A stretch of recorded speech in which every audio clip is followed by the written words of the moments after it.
هو سؤال أتوجه به لجميع الجماهير الجزائرية مع اقتراب مونديال قطر 2022. هل ستضعون جميع الخلافات السياسية جانبا وستشجعون المنتخب الوطني المغربي في مونديال السادس بقطر على غرار ما فعلت الجماهير المغربية في 2019 عندما اصطفت شباب وشياب وراء محارب الصحراء، خاصة بعد إقصاء المنتخب الوطني المغربي على يد البنين؟ كل الجماهير المغربية من صغيرهم لكبيرهم تفاعلوا مع كل هدف، مع كل انتصار المنتخب الجزائري، وخرجوا بأعداد غفيرة في جميع شوارع مدن المملكة المغربية للاحتفال بتتويج المنتخب الجزائري بكأس إفريقيا 2019. هل الجماهير الجزائرية ستعاملون بالمثل وستشجع منتخب مغربي جد قريب من طريقة لعب المنتخب الجزائري، أم أن الإعلام الذي يشوه صورة الشعبين هنا وهناك سيقول الكلمة ديالو والعداوة ستستمر؟ وكذلك الأمور المشتركة بيننا وبين الجارة من تقاليد وأعراف ولهجة ولغة أمازيغية وأمور أخرى ستختفي، وسنرى جماهير جزائرية داعمة للمنتخبات المنافسة على حساب المنتخب الوطني.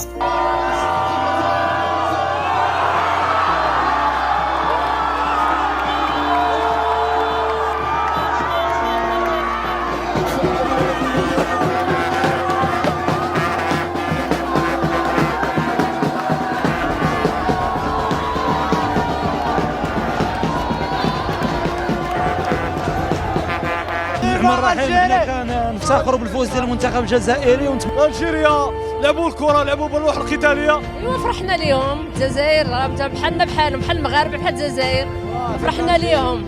ايوا هادشي اللي بغيت. عثمان سبورت، كن رياضيا ذكية. Déjà, on commence par là.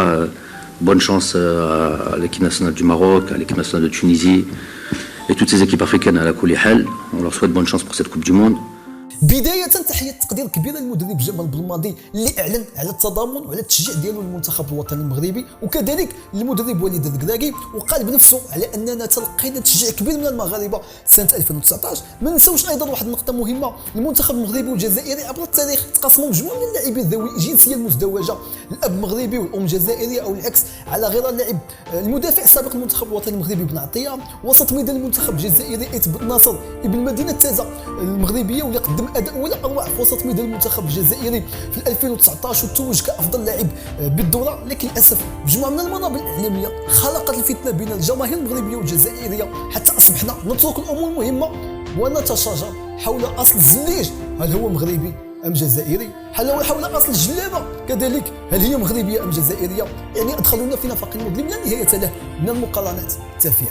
جدنا نشاهد هذه المقابله ديال النهايه ديال كاس افريقيا، وانا تعلمت بزاف ملي المغرب ما بقاش اهل للكاس، وجيت نشجع دابا الفريق الجزائري. لهذا فأنا أقول، هل هذه المرة الجماهير الجزائرية ستضع وراء ظهرها كل هذه الأمور التافهة وستساند المنتخب الوطني المغربي في مونديال استثنائي يقام على أراضي عربية؟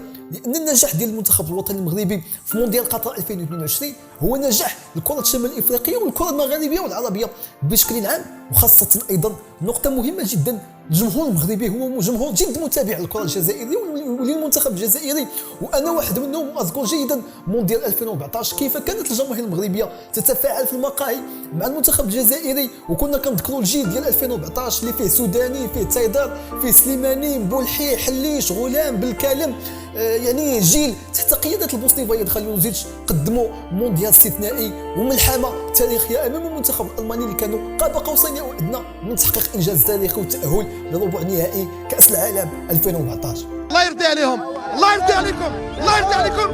حلوا الحدود، حلوا الحدود، حلوا الحدود. الله يرحم الوالدين ويكثر خيركم المغاربه، يعطيكم الصحه وينوركم ان شاء الله. وفي الاخير نتمنى التوفيق لمنتخبنا الوطني، وانا متاكد على اننا سنحظى بتشجيع عربي كبير في الاراضي القطريه من جماهير جزائريه، مصريه، خليجيه، وربما يكون مونديال قطر 2022 ايضا فرصه لتوحيد الصفوف ونبذ جميع الخلافات والمشاكل بين الجماهير الجزائريه والجماهير المغربيه، حتى نضرب مثل في الروح الرياضيه وفي الصله او صله القرابه التاريخيه الموجوده بين الشعبين المغربي والجزائري الشقيق. اللي مازال ما اشتركش في القناه هذا هو الوقت باش يشارك، فعلوا زر الجرس باش توصلكم جديد اول باول، ديروا لايك. تحياتي لكم والى الفيديو المقبل.